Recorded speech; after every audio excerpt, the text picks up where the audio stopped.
Hi guys, and welcome to our YouTube channel, The Tandi's Living the Good Life. I am Mrs. Tandi. You can call me my Zururi. So we are in kumusha kwa msana. Panapa tiri pamzinda pa asekuru aTandi. Are you recording? I am. I'm Sorry. recording. Oh.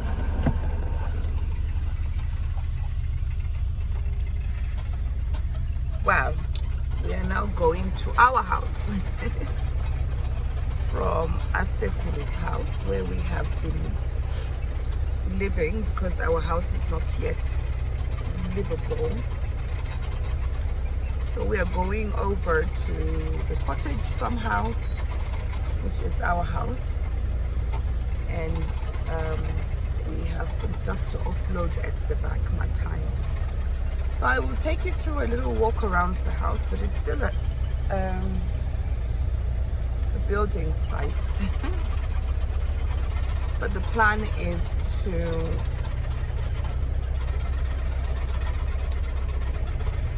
move in. That is the plan. So this is the journey to our house from my father-in-law's house. This is Dangare Mombe, the old Danga, but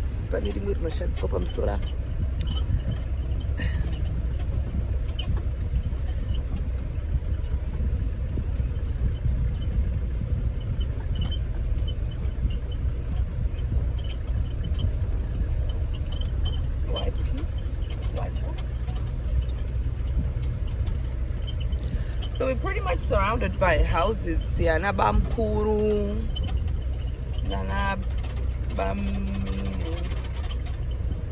So the Tandi is pretty much Mangwanan.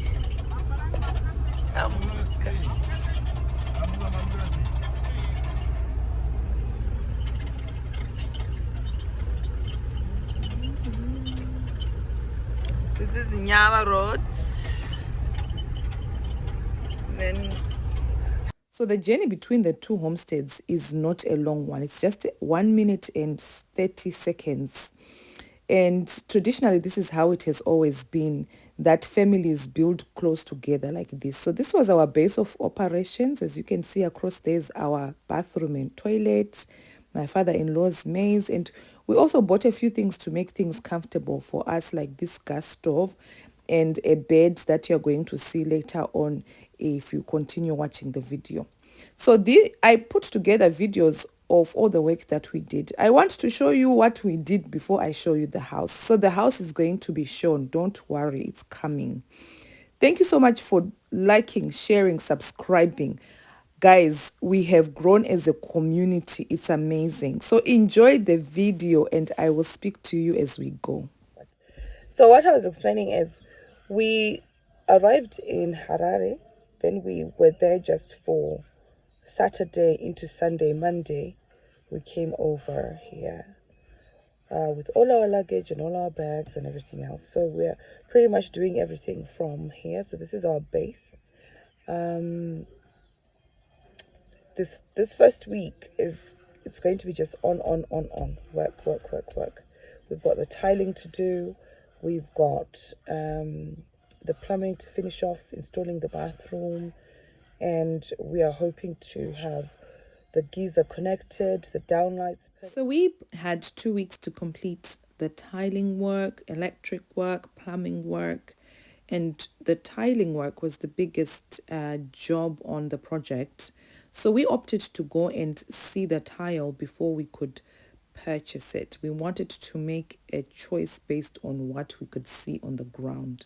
These tiles were so heavy, we had to opt for alternative transportation. The truck couldn't manage. The electrician worked on installing the downlights, the plugs, the switches. So this is what he was doing. We also went to purchase a bed because we were sleeping on the floor and the bones can't take it. Call it age, call it whatever. So it was fascinating to see this work that happens at this factory. There's a lot of industry happening in Zimbabwe, guys. It was good to see how the bases are made, how the bases are covered, the tailors that actually sew the mattress covers, the mattress insets themselves, which you can see here. When we went back to the homestead, the tilers had completed this much work. Now, take a look at the walls, the wall right in front of you. You'll see that there's a hole. So that is some of the work that the electrician had to do to put the switches and sockets in the house. If you take a look at the wall had already gone through a process where rhino set is put on the wall and the ceiling to smoothen the walls out, ready for painting. So this is work that was done prior to us arriving in Zimbabwe. We also got some puppies. If you haven't watched the video with the puppies coming onto the homestead, please go and watch.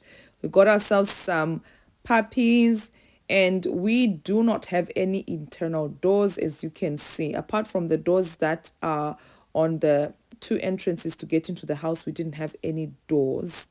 So the plumber came onto the scene, and these are the items that we bought prior to also arriving in Zimbabwe. So everything was pretty much ready.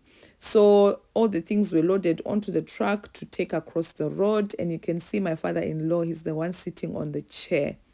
He was busy watching all this work happen. The man is very proud, I can tell you that.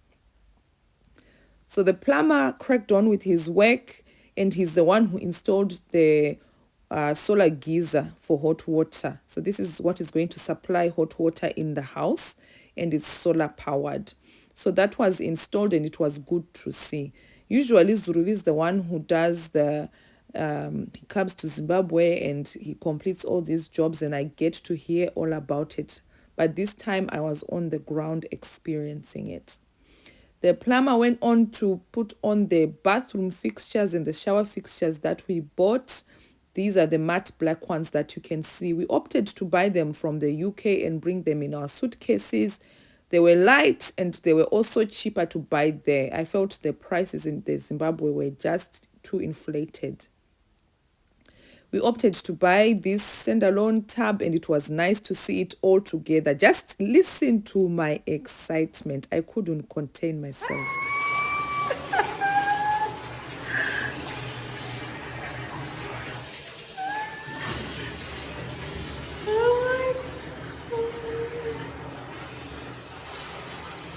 I was so happy. So we opted to have the tiles all the way from the floor to ceiling, and then we moved on to the outside sink. Hey, another day out in the city of Harare.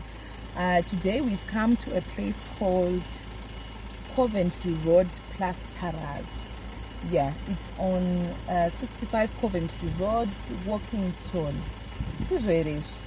Anyway, ndopa tauya panapa kuzotenga sink yepanze. So we've come to buy the outside sink. So this is a place where they have different concrete things, different things that they make out of concrete.